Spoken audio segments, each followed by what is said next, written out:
Hi, everybody. I'm so happy to be hosting this event as part of the 33rd Annual Southern Festival of Books.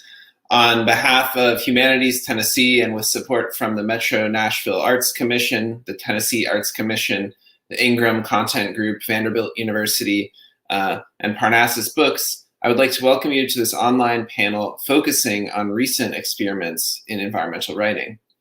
My name is Carlos Alonso-Nugent, and I am an assistant professor of English at Vanderbilt University, where I write and teach about US literature and culture, Latinx literature and culture, critical race and ethnic studies, and the environmental humanities. And today it's my distinct pleasure to be in conversation with three writers.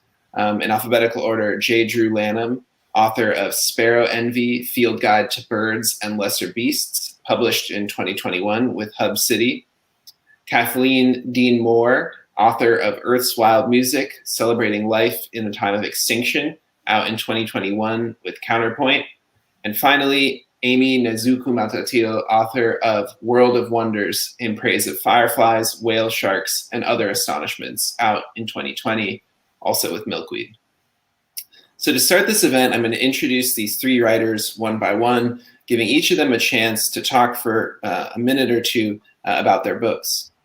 Then I'm going to pose a series of questions about the ways that these books draw on, develop, or depart from older cultural traditions in order to deal with the contemporary context of climate change. Finally, I'm going to take questions from the audience if we have time. So first, let's start with Drew. Hailing from South Carolina, Lanham describes himself as, quote, a wandering wanderer in love with nature, and all the sensuality that falls softly in raindrops rises riotously with each dawn chorus and whispers goodnight with the whippoorwills at dusk. With a BA and an MS in zoology and a PhD in forest resources, Lanham is currently alumni distinguished professor of wildlife ecology at Clemson University. In 2016, Milkweed published his debut non-academic book, The Home Place, Memoirs of a Colored Man's Love Affair with Nature. And as I mentioned, Hub City just published the second book, Sparrow Envy. So Drew, just to start off, I'd love for you to tell us a bit about this book, Sparrow Envy. Well, thank you, Carlos, and thank you to the Southern Festival of Books for having us here tonight. It's really great to be here with Aimee and with Kathleen. So I've got the print version, and I've got my my Kindle version. But to Sparrow Envy, Carlos, it really is sort of a continuing experiment. As a scientist, I'm sort of constantly regressing one thing against the other. And in large part, this is sort of, my adoration for birds, sort of, I guess, tested against culture and self. So trying to bring some understanding to the reader of not just what birds are to me, but who they are to me. And by sort of making that transition, that very non-scientific, I guess, transition, and being very open, not so much about anthropomorphizing, but giving birds their own being, not making them human, but trying to recognize sort of what they evoke in me. And so Sparrow Envy is all about this sort of this transference, me thinking about these brown nondescript birds that many people overlook, that many people discount, that are frequently more often heard than seen, equates to the plight of many people of color in this country. So I want to have that convergence be clear, but artfully stated in Sparrow Envy. So that's what I tried to do in that experiment. Yeah, thanks, Drew, for that really illuminating answer. I'm eager to return to your notion of poetry as an experiment, and perhaps implicit in that your sense of your scientific research also involving its own kinds of poetry. But for now, I just want to move on to introduce the next person, and we'll circle back to all these themes. So Kathleen Dean Moore served for years as a distinguished professor of environmental philosophy at Oregon State University, where she wrote about her cultural and moral relation to shorelines in books such as River Walking, Hold Fast, Pine Island Paradox, and Wild Comfort. However, her increasing concern about the climate and extinction crises led her to leave the university so that she could write and speak full-time. And since then, she's published several more books, including the one we're talking about today, Earth's Wild Music, and garnered awards such as the Oregon Book Award. She writes oftentimes from Corvallis, Oregon, where she is this afternoon, but sometimes from an off-the-grid cabin where two creeks and a bear trail meet at a coastal inlet in Alaska. So Kathleen, I'd just love to hear a bit more about Earth's Wild Music. Sure. And how delighted I am to be here with people I admire so much. We live on a singing planet. Everything sings. The earth turns and the sun hits the top of the trees and everything wakes up and the earth starts to sing. Trees sing, rocks sing, mountaintops sing. Yesterday, I was listening to a recording of the sounds of Mars, and it was not very interesting. It was just wind on rock, although it still had a whistle to it. But when you compare that to a marsh on a spring day, or compare that to the sounds of the swallows, you can tell that we are really living in an extraordinary singing planet. So the problem is that human decisions are driving those song makers to extinction. They're not just going extinct, they are being driven to extinction knowingly and intentionally. And so Earth's Wild Music is an attempt to both celebrate the music of the natural world and call attention to it, encourage people to listen to it, but at the same time to defend it and to call out the scale of the sin of those who are destroying the music. Excellent.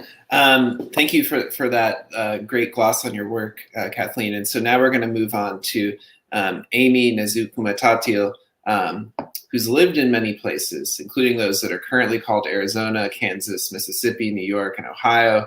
And more broadly, she's connected even more parts of the planet, for her mother was born in the Philippines and her father is from South India. While moving through all these environments, Aimee has mastered several forms of writing, publishing 4 poetry collections and several chapbooks, and written this New York Times best-selling book of essays that we're talking about here today. She's taught thousands of students at the University of Mississippi and other institutions and won many prizes, including a Guggenheim Award. But perhaps best of all, she's left us with wondrous words to make sense of our world of wonders. So Aimee, why don't you tell us a bit about this new book of yours, particularly as it represents what I take to be a shift in form for you, or a shift in genre?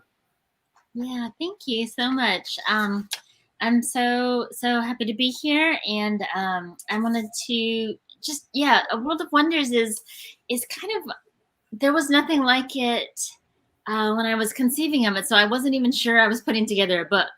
Honestly, I thought this was going to be kind of a big record of the things that I loved and found strange and had questions about on this planet. And I had 2 readers in mind, and those were my 6-year-old and my 9-year-old at the time. Now it's so wild. My then 9-year-old is in high school now. This is his first year in high school. But that was really it. So I think you'll see there's a lot of tenderness in the book. It wasn't until big revisions and I was like, oh, actually, I think other people besides my 2 children will see this. And really what I wanted it to be was, it was written, I can remember when it was starting to gel together. And that was really just off the cusp of 2016, when there was so much kind of hateful rhetoric going on in the news. And at the time, my husband and I would kind of shelter my kids from hearing. I mean, there was like swear words being talked about daily on the news. We had someone running for president who used very disparaging words for women's bodies on the news, something that probably a 6 and a 9-year-old shouldn't really be hearing. And instead of responding directly, I think my indirect response was to write about what I loved on this planet that's still here. And so I really kind of wanted to model for my kids that even on the times that I felt like I had no answers, or the few times that I felt alone, I could always feel like I was part of something bigger when I was outside. And people, when I was outside, for me, that was a safe space because I never had people asking me, or I never had like, I don't know, I never had saguaro cactuses asking me like, what are you? I could just be and be safe. I know not everybody feels safe outdoors, but also I wanted to show my kids that you can be outdoors. Like I just didn't see books that featured Asian Americans being outside. And that was also, I can kind of laugh about it now because my kids grew up watching Dora the Explorer and a whole rainbow of cartoons. I did not have that. So I didn't actually have a book or TV or movie that showed an Asian American woman just simply being outdoors. So in some ways it was kind of a blessing because I didn't have the pressure of, oh, I have to live up to XYZ who had written this incredible book of the outdoors. And now I'm going to be in their shadow. I could just kind of write what I loved. And that's kind of what it is. And about every fourth essay is illustrated by a Asian American artist that I found on Instagram. And that was important to me to have a little bit of that childlike wonder sprinkled throughout the book as well. Yes, of course, and the illustrations are wonderful. Well, thank you all for these initial impressions. I think one common theme that I detected in your answers and in the brief conversation we had before is that you all see yourselves as drawing on these traditions of environmental writing that have taught us to appreciate and respect and ultimately care for our more than human planet, but that you're also challenging and trying to change those traditions in a lot of important ways. And so I'd like to help the folks watching begin to get a sense of just how important these interventions you're making are by focusing on a few areas that I take to be importantly similar and importantly different in your work. So I think the first of those has to do with human identity, something that we don't often think of in the seemingly scientific, seemingly non-human or objective area of environmental writing, but that as everybody has expressed in one way or the other, and Aimee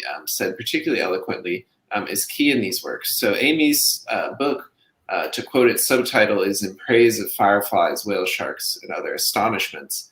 But as it makes its way through these non-human animals, it provides a fairly clear sense of her human life. And I think Drew's book similarly is in constant conversation with blackness. So in the really remarkable poem Octoroon Warbler, for instance, the speaker says, quote, that it's their sole responsibility and pleasure to right the wrongs of racist slaveholding artist ornithologists, of genocidal complicit naturalists, of grave-robbing, skull-fondling phrenologists, of the lot of white supremacist men, and the self-serving penchant for naming things after themselves. And then, of course, Kathleen's book has similar commitments and complexities. So what I'm hoping each of you can speak about is the ways that your writing represents the relations among human identities and non-human environments, and how you see this as being similar to or different from previous experiments, to take Drew's word, in environmental writing, and really what the stakes are of insisting on the importance of human identity amidst and against environmental writing at the moment we're living in now.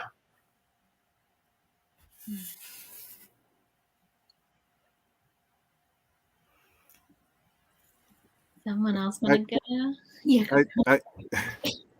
I think for me, it's, as an ornithologist, as a scientist, I mean, we're taught to gather data objectively, which is important. It's a critical part of what we do. And so I never want to discount the importance of rigorous science. But from a literary standpoint and from a nature writing standpoint, I think objectification is a privilege that white men took because no one was really asking who they were, right? And you didn't have your identity discounted because of who you were. and not to say that difference didn't exist, but my point in constantly sort of bringing that forward is for people to understand that prisms bend light, and so ethnic and racial prisms bend our identity. They bend the way we see things, and so I wanted that to come across in Sparrow Envy, that that objectifying really discounts identity. Mm-hmm. And we can't afford to have our identities discounted, especially as people of color, or as people who have already been objectified even to ownership or to bias. So that prism is important, I think, for people to at least to be exposed to. I could add to what you're saying, Drew. Obviously, the tradition that has been so strong for so many years in American nature writing is of this white guy who goes off by himself and has an adventure in a place that is empty, presumably empty. And of course, we all know that that is not as it happened.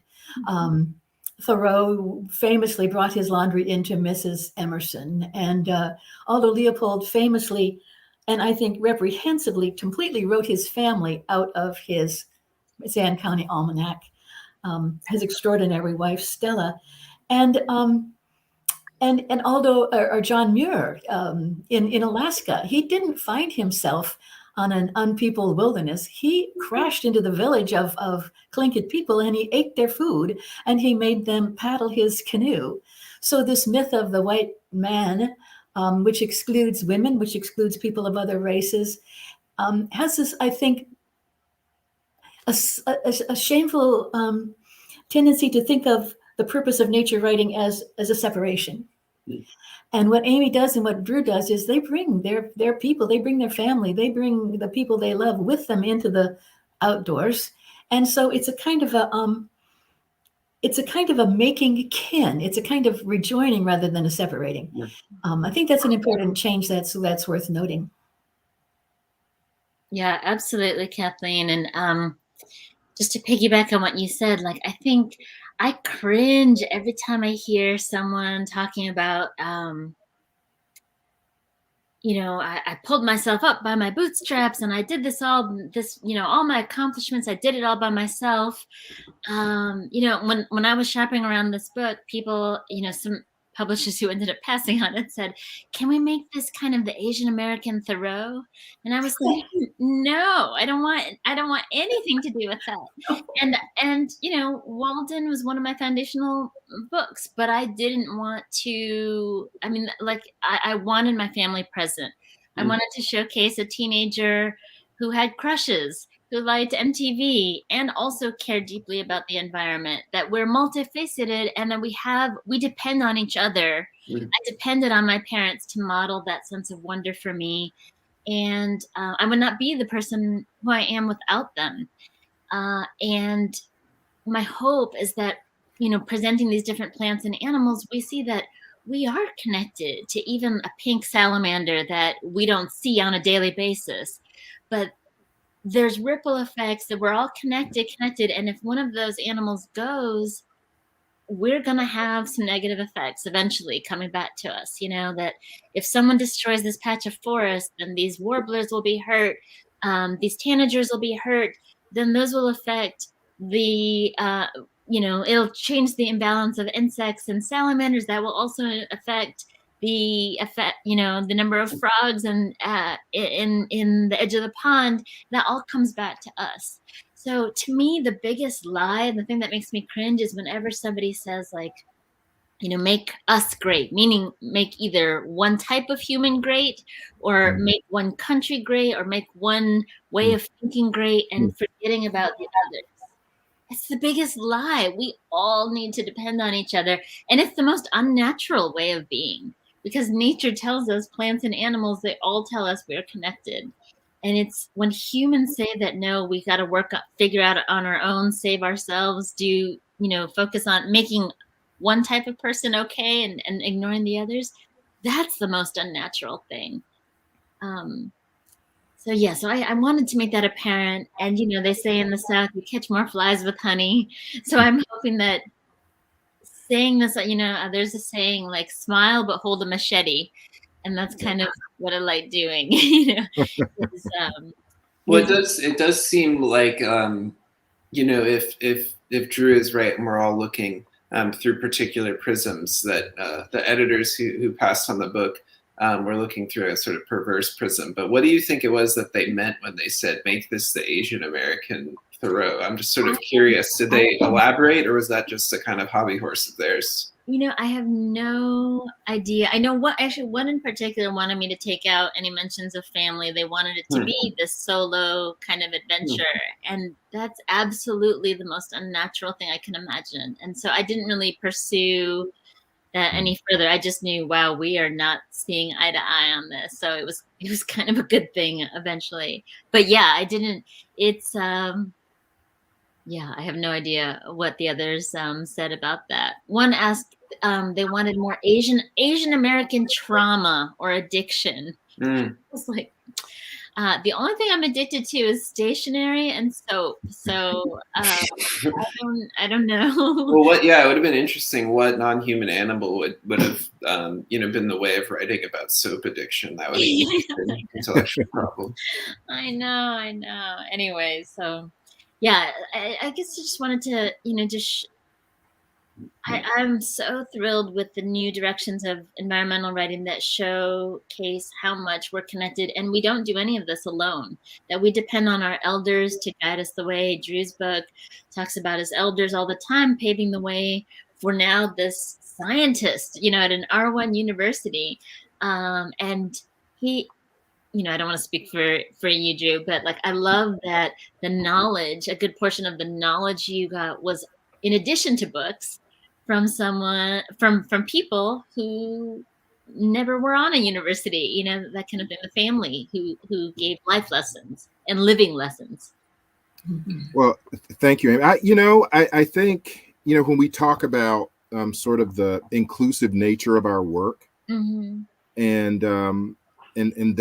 those people who helped guide us that we never knew, that and that maybe weren't related to us, that part of the mission of this writing, this new writing, environmental writing, is to expand the universe somehow, so that you see yourself, you see your fit in it.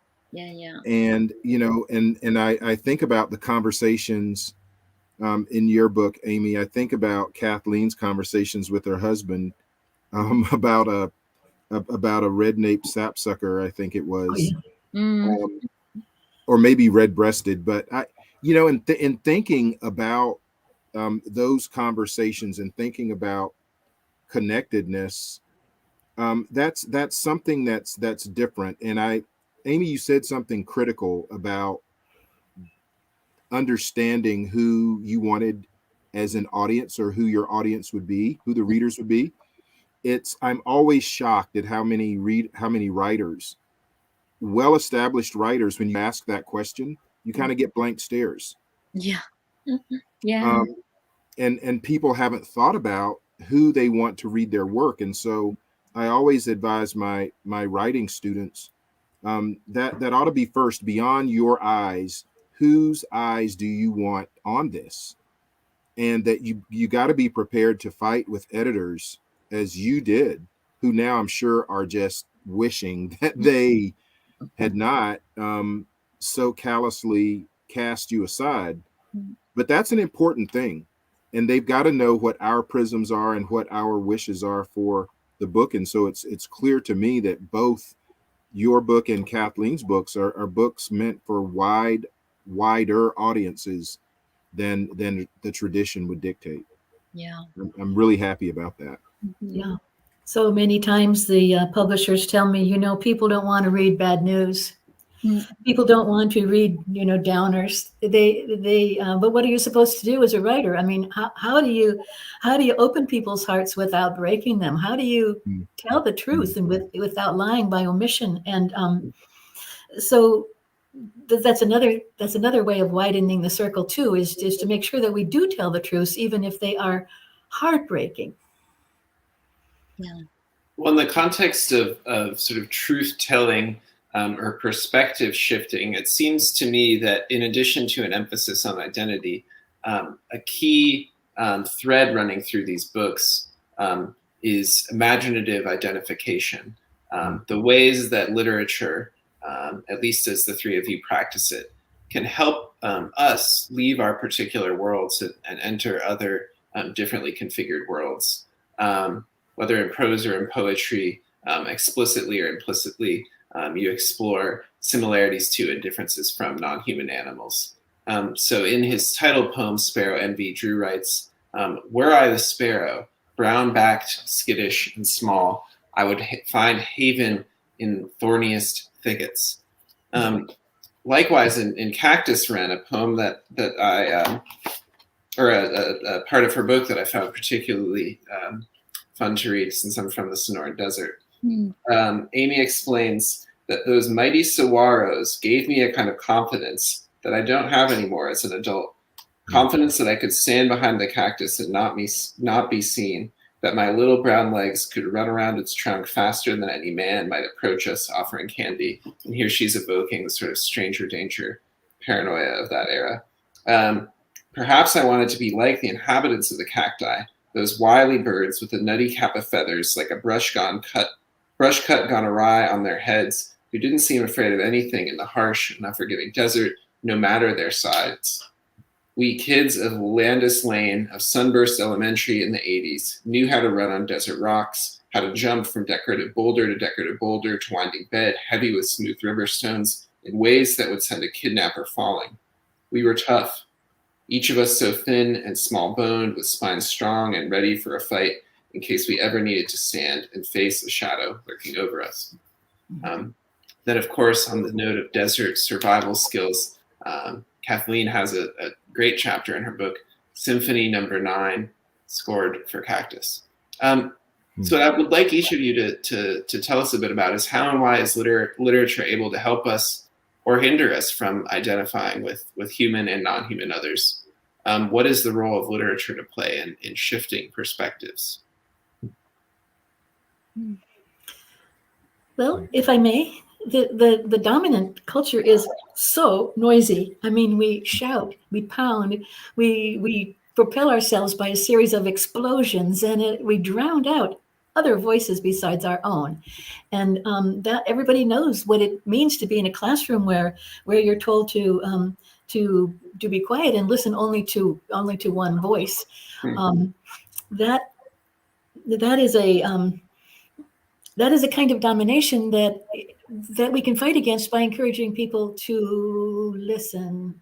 The constant, we sound like sopranos warming up, like me.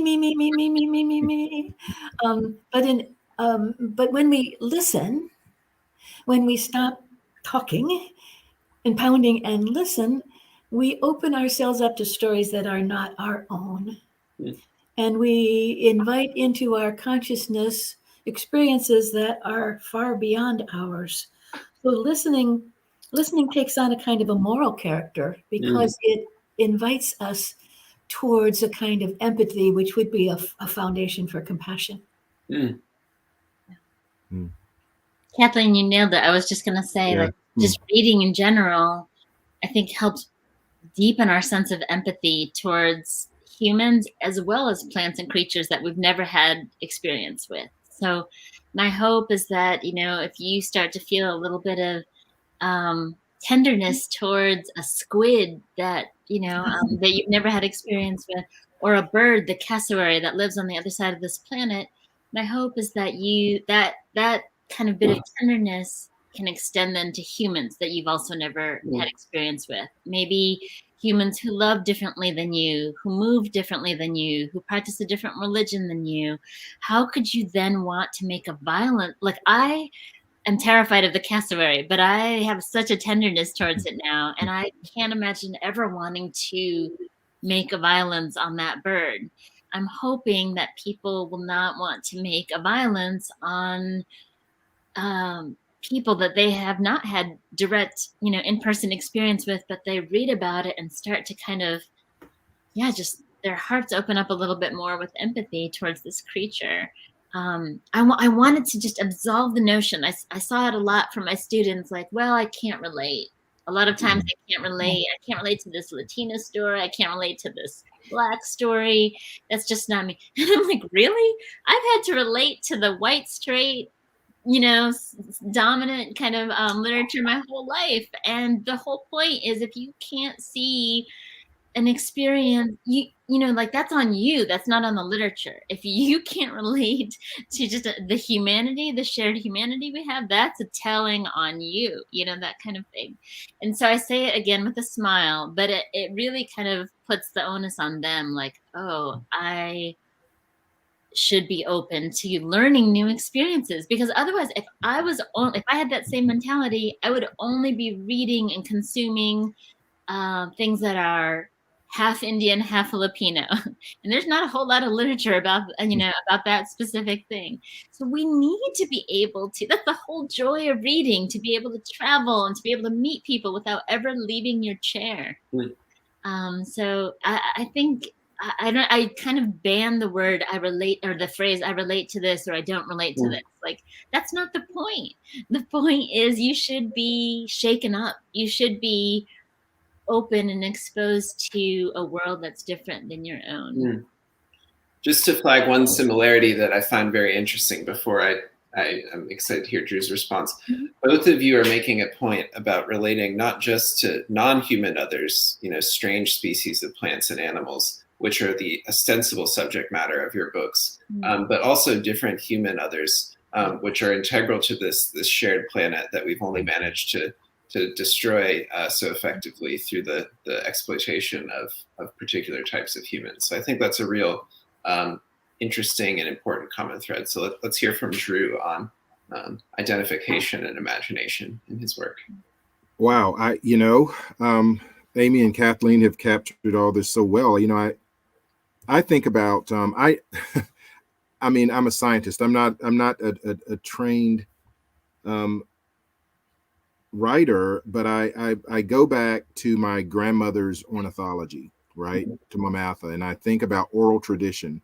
And so I always knock the literary, for me, back to oral tradition. That's why poetry and lyricism that you find in both these works is so important, because that oral tradition, as stories are passed from one person to the next, we know that there are slight inflections or changes in that story depending upon the prism through which they're told. And so I think it's important that as we write and that as we read, that we consider sort of that passage of story as important. And that passage of story really means that people get to own a little bit of that story if you've written well.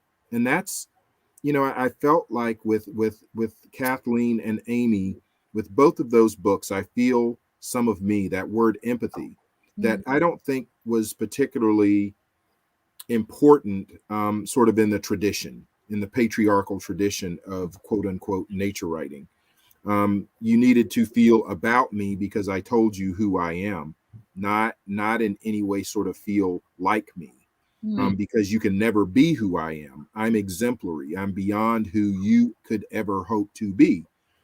And so that identification, going back to my grandmother's redbirds and rain crows and big owls and bee martins, those northern cardinals and yellow-billed cuckoos and great horned owls and eastern kingbirds, there's, I don't want to call it dissonance, but that difference between her ornithology and mine is a matter of what someone tells me to think and what I grew up knowing.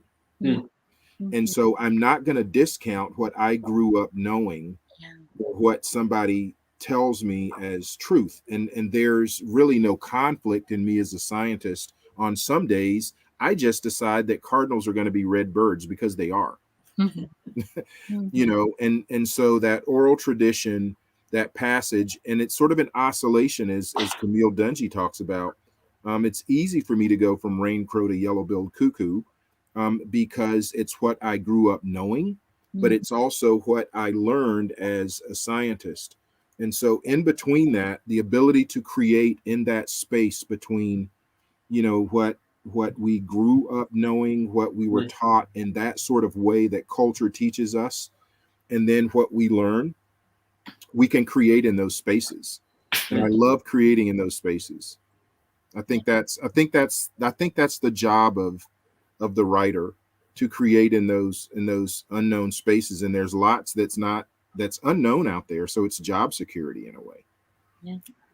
Well, it seems like another unknown that you're helping us to know is not just the culture that the way you're explaining so vividly we've always known, and not just the sort of book learning or scientific knowledge that we've acquired, but a sort of ground base of sensory experience that is so important in these three texts. If the identification that I was pointing to in the answers that Kathleen and Aimee gave, if identifying both with human others and non-human others is so important in these texts, it seems also that you're inviting an identification from your reader to really, while recognizing the differences that have shaped you and that you've shaped over the course of your life, you're inviting the reader to experience in a sort of sensory way the world as you experience it. In each of your texts, you don't have the sort of narrative propulsion of a kind of page-turning best-selling novel. But in at least one case, these books have been best-selling, and it's in part because you're inviting people into these sensory worlds. So for instance, Kathleen elaborates this into a politics of the senses. She says that music is the shivering urgency of life ongoing, the music of birds and other beings. In a time of terrible silencing, who will forgive us if we do not save nature's songs? So she's making a plea for saving nature's songs in a material sense, but also in the imaginative sense in her book, saving songs by making them legible to others.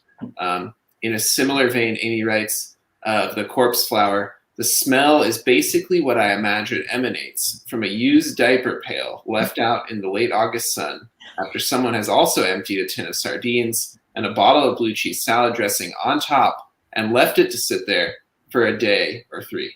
And that goes on. So what is the role of senses in your writing? And it seems sort of strange that something like this that has, in certain ways, other than the fact I hold it, very little to do with the human body, how is it that this, technology of the printed book can conjure such sensory experiences?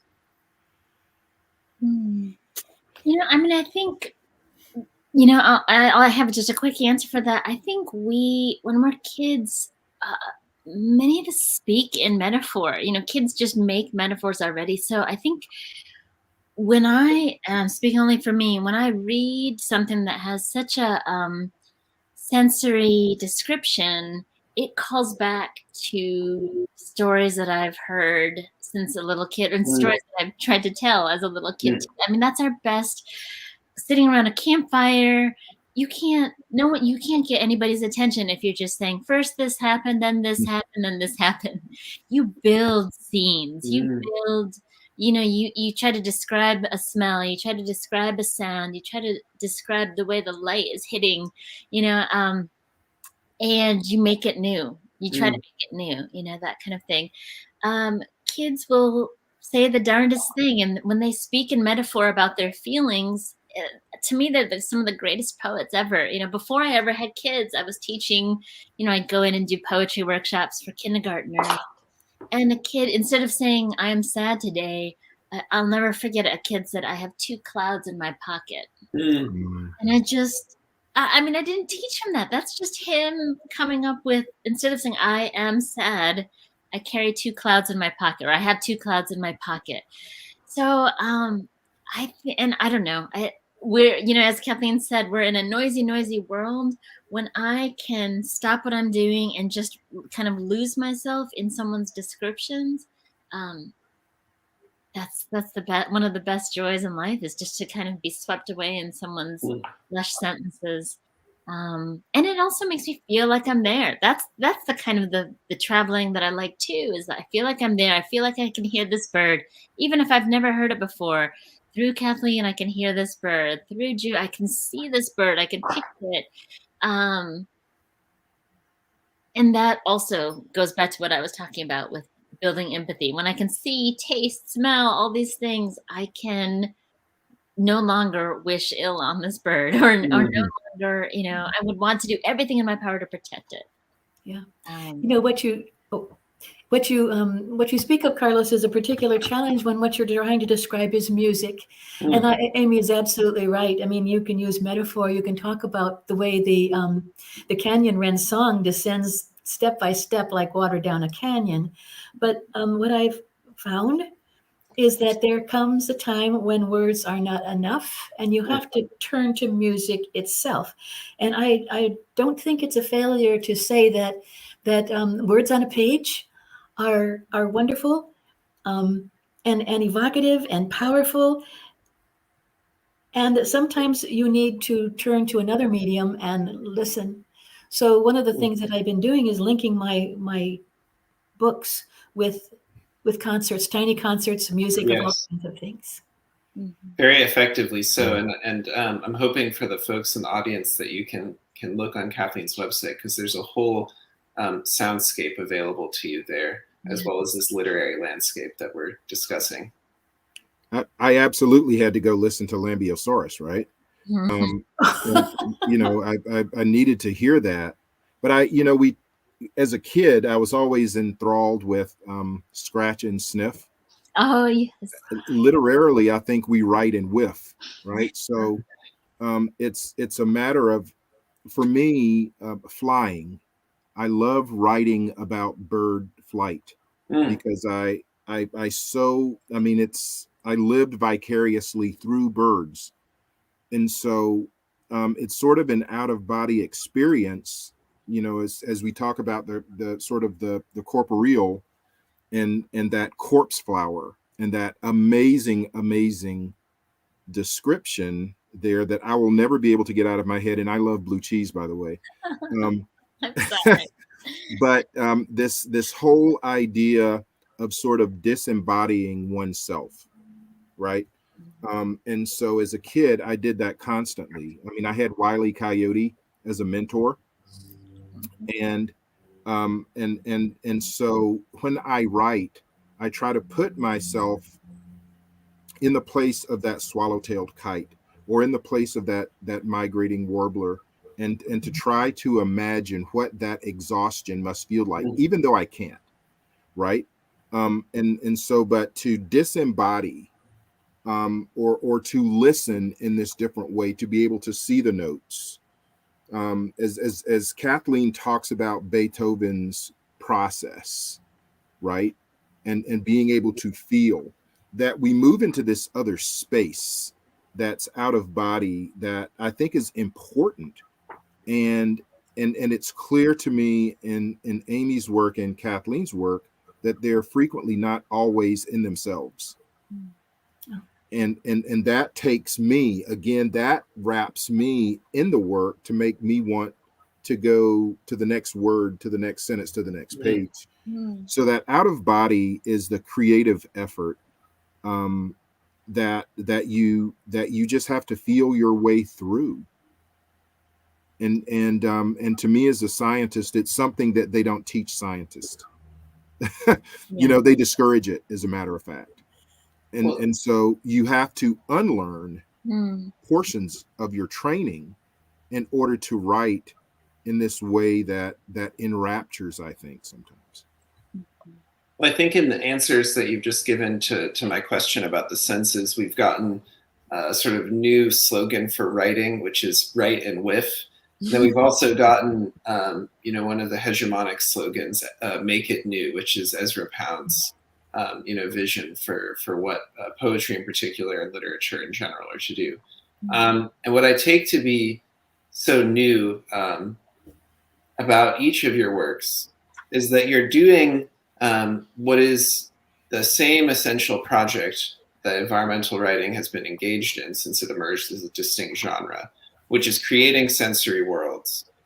But because you're willing to recognize that your particular perspectives are important, whether you're Black, Asian, male, female, whatever else, and because you're willing to recognize that those particular perspectives are different, just not only from the non-human others that you're writing about, but from other types of people who would create different worlds in these exact same contexts that you're in, allows you to undertake these imaginative and identifying leaps to really help everyone see the world anew. And that's something I really love about these works.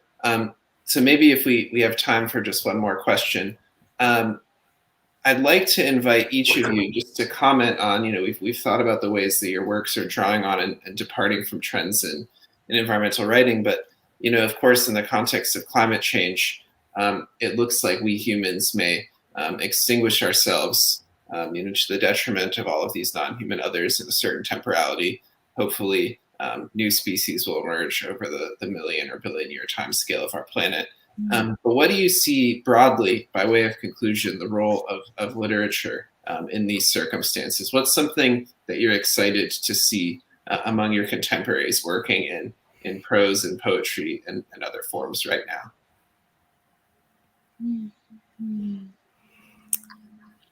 Well, I think that the greatest change, and one of the things that's most heartening to me as a climate activist, is this global affirmation of the connection between social justice and environmental thriving. I was once in a climate parade, and I was with the school children. We were coming down one street, and the college students were coming down another street, and we met at this intersection, and the feeling was so wonderful. There was this great hurrah as these two groups joined. And I feel the same way about this recognition that environmental degradation hurts people, and it hurts people unevenly in ways that are deliberate. And the word I want to use is evil. And that climate change and ecosystem collapse are on track to create the greatest violation of human rights the world has ever seen, hurting people in unintentional and unequal ways. So we can come at this from climate change and from environmental degradation and the defense of ecosystems. We can come at it from the defense of social justice, but we come out at the same place and let this great cheer sound out, because we're all in this together, the plants and the animals and all of the people. And it's a great human superpower, to this ability that we have to come together in groups and work together for the common good. I'm so glad that you mentioned that, Kathleen, about just how you can't have one without the other. You can't have, climate change activism without recognizing there's deep inequalities and very purposeful, that kind of thing. And I feel like I get energized the most. I was on another panel with Drew, and I get so energized the most when we were talking about how excited, but also I feel slightly guilty in some ways. There's no social justice movement, and that includes climate change, that doesn't involve children. Or I think there should not be anyway. Like, I think children should be involved. And yet at the same time, as a parent, I also feel terrible that we have to do this. I want them to, play and not even have to worry. But at the same time, I've been so heartened and so much on fire by seeing these young activists who are much more with it than I was. They inspire me, and I want to recognize that as well, because I think when I was growing up, it was a very weird, generational. At least in my circle, it was very much like, that's them fighting for climate change. That's us. We were not working together really well across the generations, and I don't see that quite as much anymore. So I feel very heartened for that.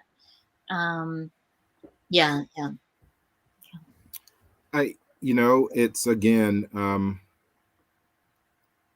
such amazing responses, Aimee and Kathleen. I think for me, it's this mantra I have: same air, same water, same soil,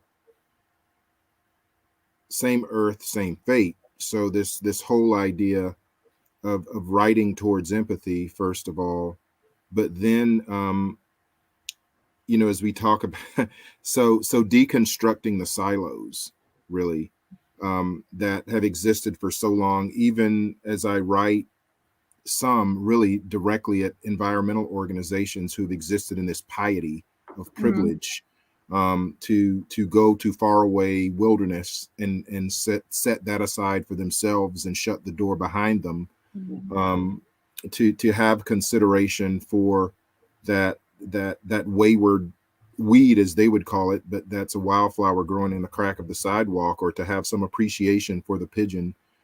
And in that, to make climate change not just about melting polar ice caps, but brown and black and poor Appalachian children who can't breathe because that climate that's melting the polar ice caps and drowning polar bears is also suffocating black and brown and red children in asthma. And so to have people connect polar bears to poverty is important. To move this thing outside of this old idea that we've got to go far away to experience nature, that the environment is what is around us. And so I always go back to Marvin Gaye and the ecology and say it's sad that the lyrics of that song have not changed. Yeah. The meaning of them has not changed. And so that's, to Kathleen's songs, that's one that is always in my head. And to hear it, and to hear the cries of extinct beings, and knowing that we are daily causing it, is no less sinful, no less evil. And so I know that I'm inspired by what Kathleen does and what Aimee does, to write to that, right? To write to that truth, but also to write to the joy that's worth our work. And that joy is not just the joy of non-human beings, but it's of human beings as well, because we share the same fate. Well, I think that's a great note to end this wonderful conversation. So thanks again to all of our sponsors and the Southern Festival of Books, and above all to these three wonderful writers. Thank you very much. Thank you, Carlos. Take care. Thank you, Carlos. Thank you.